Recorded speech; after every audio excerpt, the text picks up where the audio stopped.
Hey Leute, Marco hier bei der LCS und Giants haben soeben ihren zweiten Sieg gegen Elements eingefahren und ich werde jetzt ein klein wenig mit Gottfried über das Spiel und ein paar andere Dinge sprechen.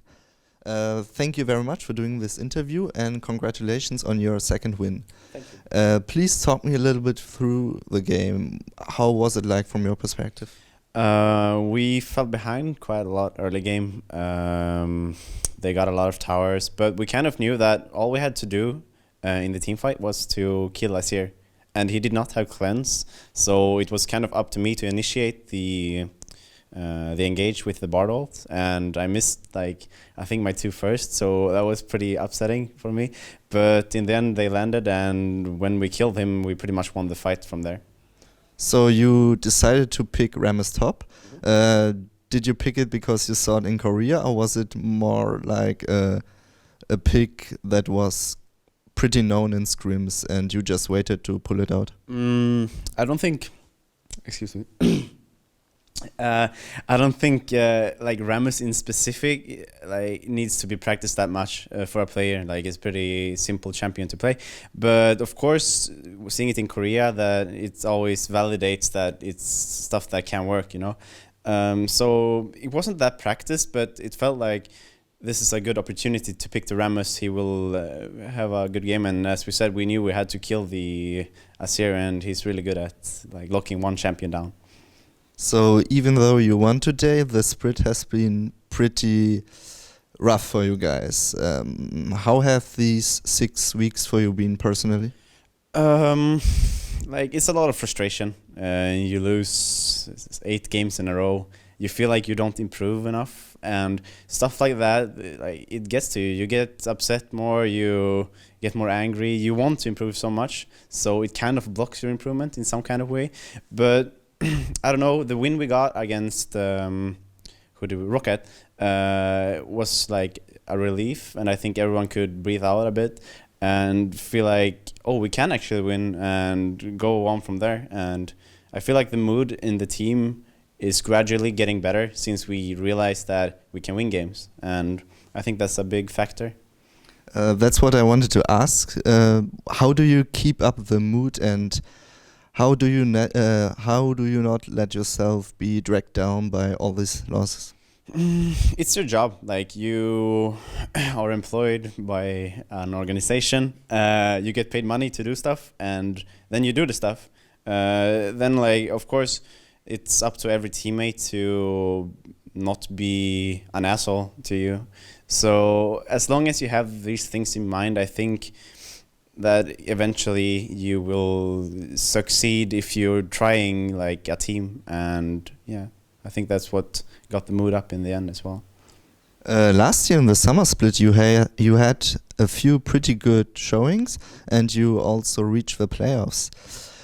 What changed, aside from obviously a few players from the roster? Why is the split so different from the last one? I think a lot has to do with other teams, getting other players and getting in general better. Also, the meta has changed quite drastically. We were kind of known last split with Giants playing a lot of poke and peel back champs, and many of those champions require a lot of time to ramp up to the stage where you can carry the game, and you don't have that time anymore, because if you fall behind too much early game, you will most likely lose the game because the gold difference is too high, even though you have the scaling comp. So this week was the first week on the new patch 6.3. In general, what's your take on the patch? Is there something particular you like or dislike about the version of the game? Well, the biggest change, I think, is the Kog'Maw pick. Kog'Maw is a really strong champion at the moment. I think that's the biggest difference. And also the item, what's it called? The Duskblade, I think. It's also kind of a big change to AD Assassins in mid. But that's all I can think of from the top of my head. That is the biggest changing thing in the new patch. Today someone released an interesting stat about the player nationalities in the EU LCS. And most of the players are from Sweden. And Sweden is also the best Counter-Strike nation. for a very long time. What do you think? Why is that so? I've gotten asked this question before, and I feel like I usually answer with that in Sweden it's quite dark during the winter and stuff. No one wants to really go out. It's fucking cold, and like in general, people just like to sit inside a lot more. And I think a really good factor that we have in Sweden is that a lot of people, they do normal sports, or normal. I mean, football, handball, and they are used to the team environments and know how to work in a team. And I think that is one quite big factor, because Swedish people succeed a lot because they know how to behave in a team. How is the perception of esports in Sweden from your perspective? I think like the last 3-4 years, I think it's like growing so much, because all of the younger, like 10-year-olds, 12-year-olds, like they grow up with esports almost. And I think gradually it will be, what should I say?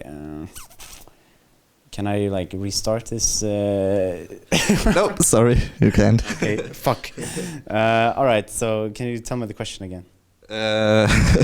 How is the perception of esports in Sweden from your perspective, or in your opinion? Yeah, well, as I said, I think it's like been growing more and more legitimate. I think more and more people, especially older people now as well, like widen their eyes and see that it's actually can be a future to play in esports, and it's getting a lot more recognition in normal medias as well. Like they're picking it up and like interviewing esport players and stuff like that. Yeah. Okay, then thank you very much for the interview, and best of luck for your next games.